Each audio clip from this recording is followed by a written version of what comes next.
No matter what anybody else says, they stuck the landing. What's up, everybody? So I finally watched the rest of the episodes of Stranger Things 5. That's including the Christmas episodes and the New Year's episode. I waited until after New Year's because I figured if I was going to have to wait anyways for the last episode to show, I might as well just wait a little bit after the Thanksgiving episodes. And I was blown away. I loved everything about it. Well, not 100% everything, but definitely what I think is that everyone that is just throwing shade and hating on some of the things that happened in this season, I honestly think it's BS. I think it's just people that want extra attention and to hate on one of the best shows that has been around ever. I'll already put it in the all-time category, but you're not going to really get so much attention to your channel, to your content, if you're just, as they say, glazing everything about it. But I'm just going to be honest with you. I loved it. I love the pacing of it. I love the performances. I love the reveals in the mystery element of it. I love the evolution of the characters. And the thing that really stuck with me was the whole Empire Strikes Back, Return of the Jedi element aspect, which is when they're separated, then they're not as effective. And then when they finally join forces back again, that's when the ball gets rolling on putting a plan together and have everything worked. I really appreciate. Let me start with one of the things that kind of caught me off guard that I was not expecting that I really liked, and that was the reveal of how Vecna became Vecna.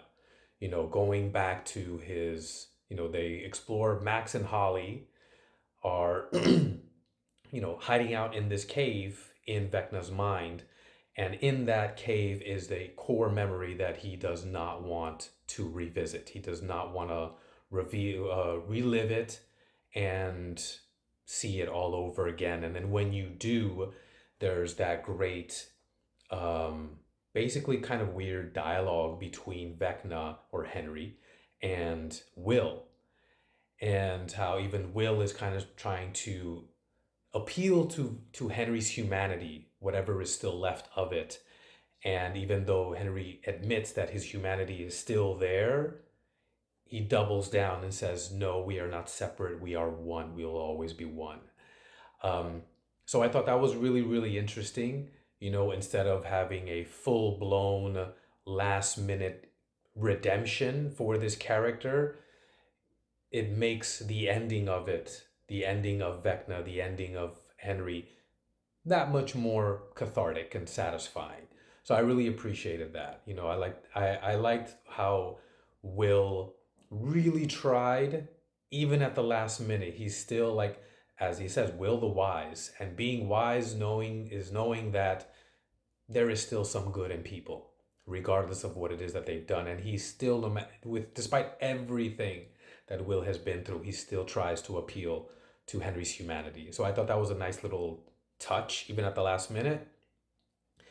I really loved how they approached, because Holly is taken captive by Henry and Vecna, and she goes from just this scared little girl, with the little Red Riding kind of costume and everything, and how she evolves into like this leader figure with her peers, and how she is the one that basically saves them in the end. I mean, she's that other aspect that um, helps Max to understand how all of this works, a different perspective. And it really works well with that dynamic of the two of them. But then you see how she is able to contribute to that relationship and then apply it to saving the kids in the end. And I think the third thing that I really, really loved, and that I've loved for a while now, are the mic drops. And whereas in the past it's Kate Bush, of course, it's Metallica with Master of Puppets, and then with this last episode, Prince. I'm a huge Prince fan, and as soon as I heard the first notes of When Doves Cry, I got chills. I'm getting chills right now thinking about that moment, and then the ending with Mike and Elle and Purple Rain playing in the background. I mean, it was incredible. You know, it's like it really got me in the feels, especially being a fan. And then just the moment, I mean, wow, two things. One, these kids are amazing actors. It's you cannot think of a bad performance with anybody in this show at all. And then two, credit where credit is due to the Duffer Brothers for creating this show and being able to get the best out of these actors, because being a child actor is hard enough as it is, but to get the kind of performances that he gets from everybody is touche. My hat's off to you guys, and I can't wait to see what you guys do in the future. Um, I want to address two things that I just bother me because I think they're nonsensical and overblown. One, of course, is the coming out scene that Will has, when he comes out as gay. And while there's a part of me that kind of understands the nitpicky aspect of it, because my only nitpick with the coming out scene is that I think the timing of it was not right. They made it work because the Duffer Brothers are just that good, but I think it would have had less undue attention if the coming out scene came earlier, maybe like 20 minutes earlier. I think if it happened right before they made the plan that eventually defeats Vecna, I think it would have been better, because then we're not focusing on the idea that, 5 minutes before we put this plan together in place to save the world and existence, Will has to make this pronouncement about himself. So it's like, let's everyone focus on the greater good and not the individual good. And that's kind of where I think there was the disconnect there, because no one's really, if I am in thinking of doing something that is bigger than me, the last thing I want to do is not think is think of myself. Okay, I want to think of the mission itself. And I think doing that 5 minutes before we do this super important thing, I think that's where the nitpick for me comes into place. It's not the scene in and of itself. It's when it is placed in the timeline of the story. I really believe it should have been earlier, and had it been earlier, I think it would have been even more impactful.